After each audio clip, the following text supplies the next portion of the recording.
हमारे YouTube channel Dharavi music को लाइक share subscribe करना ना भूलें।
उमाकांत धारवी म्यूजिक आपका हार्दिक स्वागत करता है।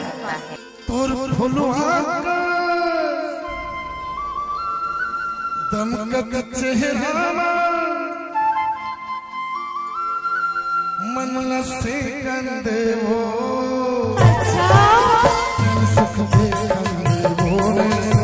दे कंदे सुख दे कंदे वो दे कंदे काफी कर जाही तो तूने हर जीना वो काफी कर जाही तो तूने हर जीना वो फुलवा दमकत चेहरा मन से कंदे वो सुख दे कंदे वो दे कंदे सुख दे कंदे वो दे कंदे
समझ में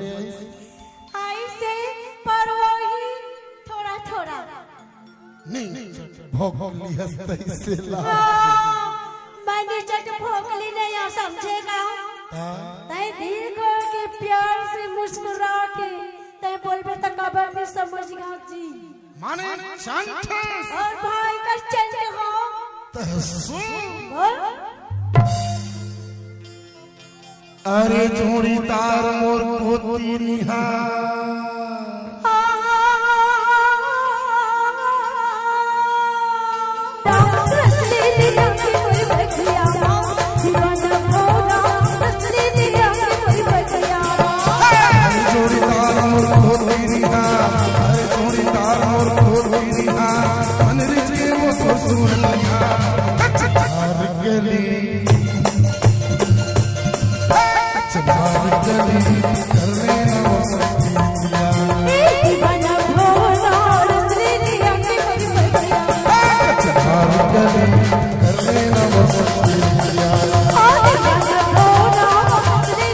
यूट्यूब चैनल धार्मिक म्यूजिक को सब्सक्राइब जरूर करें।